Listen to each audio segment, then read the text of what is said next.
एक बार फिर आप सभी का आपके अपने यूट्यूब चैनल पीएस क्लासेस पर। तो दोस्तों आज के इस वीडियो लेक्चर में हम 12th क्लास फिजिक्स से बोर्ड एग्जाम के पर्पज से एक वेरी मोस्ट इंपॉर्टेंट डेरिवेशन को सॉल्व करने वाले हैं, जिसका नाम है वृत्ताकार कुंडली के केंद्र पर चुंबकीय क्षेत्र की तीव्रता का व्यंजक। दोस्तों आज के इस वीडियो लेक्चर में हम जानेंगे कि किसी वृत्ताकार कुंडली के केंद्र पर चुंबकीय क्षेत्र का जो व्यंजक है वो किस प्रकार ज्ञात किया जाता है, उसका मान कितना आता है। दोस्तों एक बात मैं आपको बताते चलूँ, ये जो टॉपिक मैं आज आपको कराने जा रहा हूँ ये आपके बोर्ड एग्जाम के पर्पज से वेरी मोस्ट इंपॉर्टेंट टॉपिक है और आप 12th क्लास में हैं और इस बार बोर्ड एग्जाम देने वाले हैं, तो आप इस क्वेश्चन की तैयारी आप जरूर करें। तो चलिए स्टार्ट करते हैं। देखिए बच्चों, बहुत ही आसान ये क्वेश्चन होने वाला है। एक बार वीडियो लेक्चर को आप पूरा देखेंगे आपको पूरा कॉन्सेप्ट समझ में आएगा कि किस प्रकार हम वृत्ताकार कुंडली के केंद्र पर चुंबकीय क्षेत्र की तीव्रता का व्यंजक निकालते हैं। तो चलिए स्टार्ट करते हैं। तो देखिए बच्चों, पहले से रिलेटेड जो डायग्राम है हम उसके डायग्राम को ड्रॉ कर लेते हैं, ठीक है, फिर इसके सॉल्यूशन को समझेंगे। देखिए दोस्तों, जैसा कि हम लोग जानते हैं कि जब हम किसी चालक तार के अंदर बच्चों हम करंट फ्लो कराएं यानी धारा प्रवाहित कराएं, ठीक है, तो क्या होता है, इस तार के चारों ओर क्या होता है बच्चों, चुंबकीय क्षेत्र उत्पन्न हो जाता है। क्या होता है बच्चों, मैंने आपको बताया कि जब हम किसी चालक तार के अंदर करंट फ्लो कराते हैं यानी धारा प्रवाहित कराते हैं तो उस तार के चारों ओर क्या होता है बच्चों, चुंबकीय क्षेत्र उत्पन्न हो जाता है। समझ में आप लोगों को मेरी बात। अब बच्चों इसी तार को बच्चों में एक वृत्त के रूप में मोड़ेंगे। क्या रूप में बच्चों, हम एक वृत्त के रूप में मोड़ेंगे, ठीक है। तो देखिए बच्चों, हम बनाते देखिए एक वृत्ताकार लूप। मान लीजिए बच्चों ये वृत्ताकार लूप है, ठीक है। समझ में आप लोगों को मेरी बात। जैसे कि मैंने आपको बताया कि इसके अंदर मान लिया आई करंट फ्लो हो रहा है, तो मान लीजिए इसके अंदर बच्चों आई करंट फ्लो इस डायरेक्शन में हो रहा है, ठीक है। ये इसके अंदर बच्चों आई करंट फ्लो हो रहा है, ठीक है। अब बच्चों जाहिर सी बात है, जब ये कोई चालक तार है, हमने इसको एक वृत्त के शेप में इसको मोड़ दिया है, ठीक है, तो जाहिर सी बात है इसके चारों ओर क्या होगा बच्चों, चुंबकीय क्षेत्र होगा। और उसी चुंबकीय क्षेत्र को हम देखेंगे कि इसके सेंटर पर मान लीजिए अगर इसका जो सेंटर जो केंद्र है अगर वो मान लीजिए ओ है, तो इस धारा के कारण, ठीक है, कितना चुंबकीय क्षेत्र इस केंद्र पर उत्पन्न होगा, ये आपको हमको निकालना है, ठीक है। तो चल देखिए और थोड़ा इसके डायग्राम को बना लेते हैं, ठीक है। मान लीजिए इसकी जो रेडियस है बच्चों वो क्या है, आर है, यानी ये जो हमने एक तार का लूप लिया है इसकी जो त्रिज्या बच्चों को क्या है वो आर है, ठीक है। अच्छा दोस्तों, हम लोग एक बात जानते हैं कि जो त्रिज्या होती है, ठीक है, और जो परिधि होती है, तो त्रिज्या परिधि पर लंब होती है, यानी इसके बीच में जो एंगल ड्रॉ होता है बच्चों वो कितना होता है, वो 90 अंश का होता है। यानी वृत्त की त्रिज्या और परिधि के बीच में जो कोण होता है वो कितना होता है, 90 अंश का होता है। ये बात आपको याद रखनी होगी, इसकी जरूरत अभी डेरिवेशन में पड़ेगी, ठीक है। अच्छा बच्चों, ये जो हम डेरिवेशन प्रूव करेंगे हम करेंगे बच्चों बायो-सेवर्ट के नियम के आधार पर। किसके, बायो-सेवर्ट के नियम के आधार पर, ठीक है। तो जिसके आधार पर बच्चों हम इस तार को, ठीक है, अनेक छोटे छोटे पार्टों से मिलकर के बना हुआ माना जा सकते हैं। मान लीजिए किसी एक पार्ट की लंबाई, ठीक है, मान लीजिए किसी एक पार्ट की जो लंबाई है वो क्या बच्चों, डेल्टा एल है। क्या बच्चों, डेल्टा एल है। समझ में आप लोगों को मेरी बात, ठीक है। तो ये देखिए अब बच्चों, अब हम देखिए इसके कारण अगर हम चुंबकीय क्षेत्र की डायरेक्शन को देखें तो डायरेक्शन कैसे देखते हैं बच्चों, देखो जैसे ये तार है, ठीक है, और तार के अंदर बच्चों करंट फ्लो हो रहा है, ठीक है, तो चुंबकीय क्षेत्र की दिशा हम कैसे देखेंगे, देखिए धारा की दिशा में अंगूठा रखेंगे और मेरी उंगलियां जिस डायरेक्शन में घूमेंगी वो चुंबकीय बल रेखाओं की दिशा होगी या फिर चुंबकीय क्षेत्र रेखाओं की दिशा होगी, ठीक है। अच्छा आप जैसे देखिए आप देख पा रहे होंगे कि करंट इसके अंदर ऐसे फ्लो हो रहा है, ठीक है, तो मेरी देखो इस साइड में देखूँ तो मेरी जो उंगलियां अंदर की ओर जा रही हैं, लेकिन अगर इसके अंदर देखूंगा यानी इस ओर को देखूंगा तो उंगलियां मेरी बाहर की ओर को आएंगी, यानी इस कुंडली के संपूर्ण तल में जो चुंबकीय क्षेत्र होगा वो क्या होगा, जो बाहर की ओर को होगा, ठीक है। समझ में आप लोगों को मेरी बात, ठीक है। अब देखिए मैं इसके अगर डायरेक्शन को दिखाने का प्रयास करूँ, देखिए तो मान लीजिए वो चुंबकीय क्षेत्र क्या बच्चों, ये है, जिसको हम बच्चों हम बी से लिख रहे हैं। किससे लिख रहे हैं, चुंबकीय क्षेत्र को बी से। वैसे हम लोग जानते हैं कि चुंबकीय क्षेत्र को हम बी से ही लिखते हैं, ठीक है। अच्छा अब देखिए जब बच्चों यहाँ पे इसकी जो इससे रिलेटेड थोड़ी सी थ्योरी है उसको एक बार समझ लेते हैं, ठीक है। तो अब देखिए हमें क्या लिखना होगा, माना आर त्रिज्या का एक वृत्ताकार लूप है। लूप का मतलब था बच्चों तार का एक फेरा, जैसे कि मैं आपको बता रहा था एक तार है, ठीक है, इसके अंदर आई करंट फ्लो हो रहा है और इसको बच्चों हमने इस वाले डिजाइन में इसको फोल्ड कर दिया, यानी एक सर्कल के रूप में हमने इसको मोड़ दिया है, ठीक है। अच्छा साथ ही साथ बच्चों हमने इस वृत्त को, इस लूप को अनेक छोटे छोटे पार्टिकल से मिलकर के बना हुआ माना जा सकता है, यानी इसकी जो एक पार्टिकल की लंबाई हमने क्या ले रखी बच्चों, डेल्टा एल ले रखी है। ऐसा हमने क्यों किया, क्योंकि बच्चों हम यहाँ पे बायो-सेवर्ट का नियम लगाएंगे, ठीक है। तो चलिए देखिए पहले इसकी जो थोड़ी सी थ्योरी मैं उसको लिख देता हूँ, फिर इसके डेरिवेशन को आपको क्लियर कर देता हूँ, ठीक है। तो लिखेंगे, देखिए लिखना क्या होता है हम लोग को, लिखेंगे माना आर त्रिज्या का r त्रिज्या का एक वृत्ताकार लूप है, वृत्ताकार लूप है। ठीक है बच्चों, लूप में और कुंडली में इतना फर्क होता है, लूप के अंदर बच्चों तार का एक फेरा होता है और ये बहुत सारे का फेरे की बात करेंगे तो फिर ये कुंडली कहलाती है। ठीक है, लूप के लिए बच्चों क्या होता है, तार का एक फेरा होता है। जब हम कुंडली का नाम लेते हैं तो कुंडली में क्या होते हैं बच्चों, बहुत सारे फेरे होते हैं। आपने देखा होगा जो बिजली की मोटर को कभी खुलता हुआ देखा हो आपने, ठीक है, तो देखो ना कॉपर के वायर के कितने इतने फेरे एक दूसरे से फंसे रहते हैं, समझ में आ रहा है, जिसे हम क्वाइल कहते हैं, बच्चों क्वाइल बोलते हैं। ठीक है, ठीक है, तो मैंने लिखा माना r त्रिज्या का एक वृत्ताकार लूप है, ठीक है, जिसमें I धारा प्रवाहित हो रही है, जिसमें I धारा प्रवाहित हो रही है, ठीक है। अच्छा, आगे लिखेंगे इस लूप को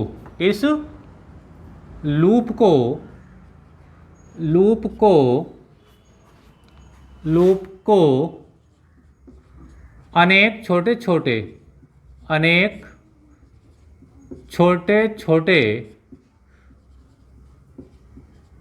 छोटे अल्पांशों से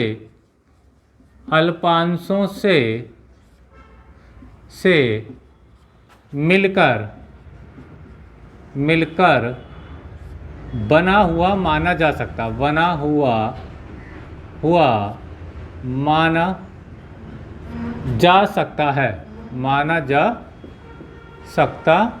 है।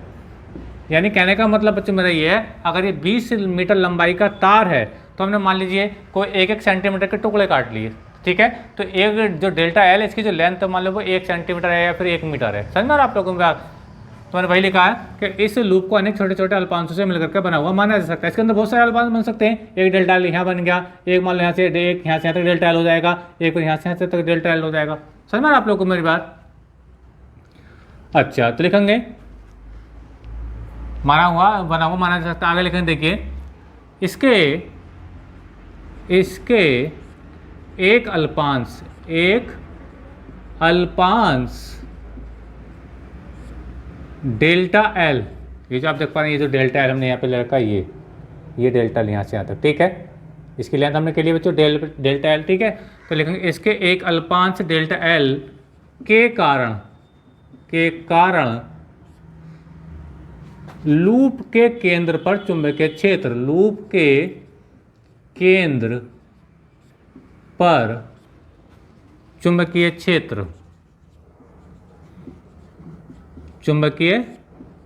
क्षेत्र कैसे निकालते हैं, देखिए फार्मूला होता है बच्चा आपका डेल्टा वी बराबर वायु सेट के नाम आप लोगों ने पढ़ा होगा, क्या होता है देखिए म्यू नॉट अपॉन 4 पाई आई delta L sine theta. Theta कितना है देखो, थीटा बच्चों 90 अपॉन होता है बच्चों आर स्क्वायर, ये जो यहाँ से इसकी रेडियस है, ठीक है, आर स्क्वायर होता है। अब ये जो साइन 90 होता है बच्चों, इसकी वैल्यू 1 होती है, तो देखिए आगे लिखेंगे डेल्टा वी बराबर हो जाएगा बच्चों आपका म्यू नॉट अपॉन 4 पाई आई डेल्टा एल। अब साइन 90 की वैल्यू तो 1 हो जाएगा और अपॉन में क्या रहेगा बच्चों, ये आर स्क्वायर रह जाएगा, ठीक है।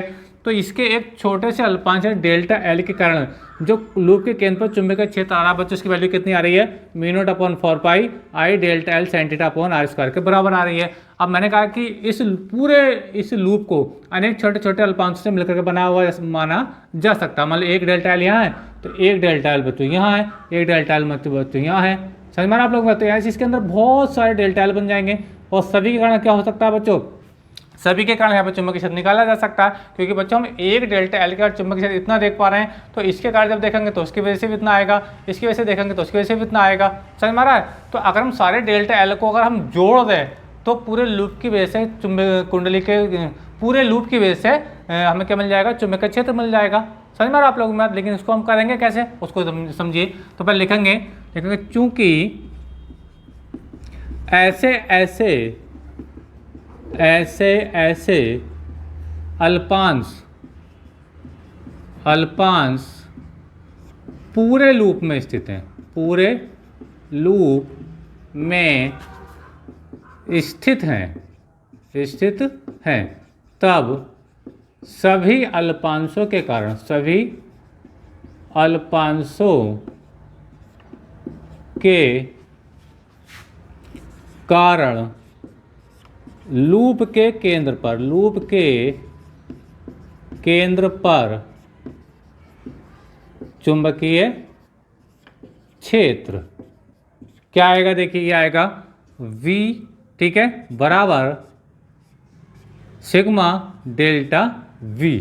यानी हम सबका कर देंगे बच्चों, मैंने क्या बताया, देखो इस डेल्टा L की वजह से कितना चुंबकीय क्षेत्र आया बच्चों, इतना डेल्टा V आया। अब इस लूप की वजह से निकालोगे उसकी वजह से भी डेल्टा V आएगा, इस लूप की वजह से निकालोगे यानी इतने अल्पांश की वजह से निकालोगे तो उसकी वजह से भी डेल्टा D आएगा, डेल्टा V आएगा। यानी इसके अंदर लाखों करोड़ों अगर डेल्टा L बनेंगे तो सबकी वजह से डेल्टा V चुंबकीय क्षेत्र आएगा, ठीक है। तो हम देख रहे हैं कि सभी अल्पांशों की वजह से कितना चुंबकीय क्षेत्र बनेगा। समझ में आप लोगों को मेरी बात। यहाँ पे क्या लगा देंगे बच्चों हम, यहाँ पे इसकी लिमिट लगा देंगे, इसको हम क्या बोलते हैं, सिग्मा। सिग्मा मतलब होता है बच्चों योग, यानी सभी अल्पांशों की वजह से चुंबकीय क्षेत्र है उन सबका योग, ठीक है।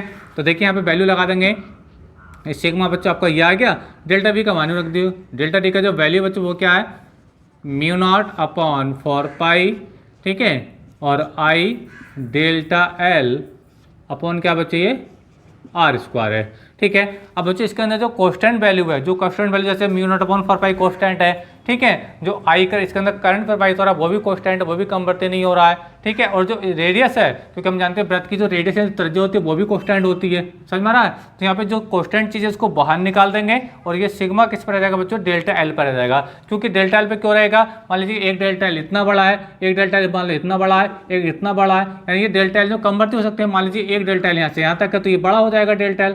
समझ में आ रहा है आप लोग को मेरी बात, ठीक है। तो हम जो लिमिट रहने देंगे किस पर रहने देंगे, बस केवल डेल्टा L पर रहने देंगे। तो लिख सकते हैं, देखिए लिख सकते हैं V बराबर ये हो जाएगा μ0/4π, ठीक है, और ये I/R², ठीक है, और ये सिग्मा और ये डेल्टा L आ जाएगा, ठीक है। अब देखो सारे जब डेल्टा L को जोड़ोगे, एक डेल्टा ये, एक डेल्टा L ये, एक डेल्टा L ये, एक डेल्टा L ये, और भी इसके अंदर चाहे कितने भी आप डेल्टा L यहाँ पे आप मान लो बच्चों, ठीक है, कितने भी आप यहाँ से डेल्टा L आप यहाँ पे मान लो, ठीक है। लेकिन सबकी वजह से जो आपका जो पूरा जो इसका जो सम आएगा वो क्या आएगा, एक बच्चों वृत्त की एक परिधि के बराबर हो जाएगा। यानी सारे डेल्टा L का जो योग होगा वो वृत्त की परिधि के बराबर होगा, और वृत्त की परिधि होती है बच्चों 2πr होती है, ठीक है। तो लिखेंगे परंतु सिग्मा डेल्टा L बराबर क्या हो जाएगा बच्चों, 2πr हो जाएगा, ठीक है। 2πr क्या बच्चों, लूप की यानी इस वृत्त की हो जाएगी बच्चों परिधि हो जाएगी, क्या हो जाएगी, परिधि, ठीक है। तो देखिए फार्मूला आगे बढ़ाएंगे तो ये हो जाएगा, देखिए V बराबर हो जाएगा आपके पास, V बराबर μ0/4π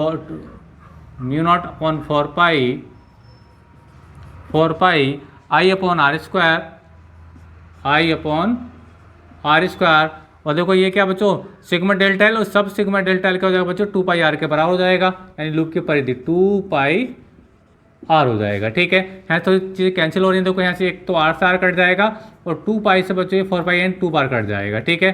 तो V बराबर हमारे पास आएगा μ0, ये बच्चा यहाँ पे आपका बच्चों I, और अपन बच्चा आपका 2, और यहाँ से R बचा 2R बचा, ठीक है।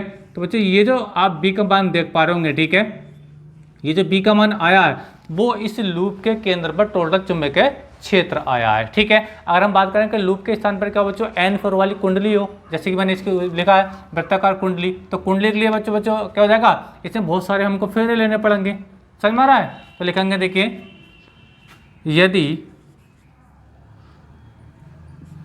यदि लूप के स्थान पर N फेरो वाली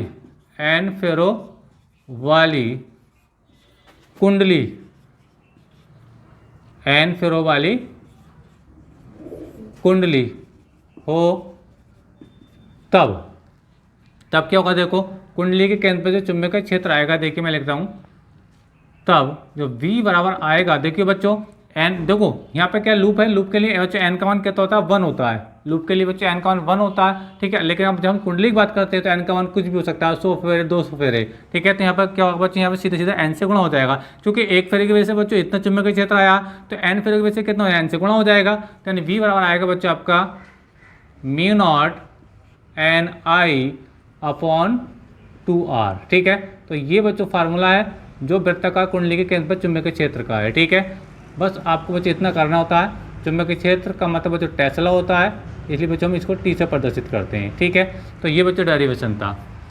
ठीक है, तो बच्चों ये बच्चों आपको करने आता है और बोर्ड एग्जाम बच्चों ये लॉन्ग क्वेश्चन ग्रुप में आप लोगों से 5 नंबर में पूछा जाता है। बहुत ही आसान डेरिवेशन है। उम्मीद करता हूँ आप बच्चों आपको अच्छे से क्लियर हुआ हो गया। ठीक है, वीडियो अच्छा लगा तो वीडियो को लाइक अपने दोस्तों में शेयर कर दीजिए।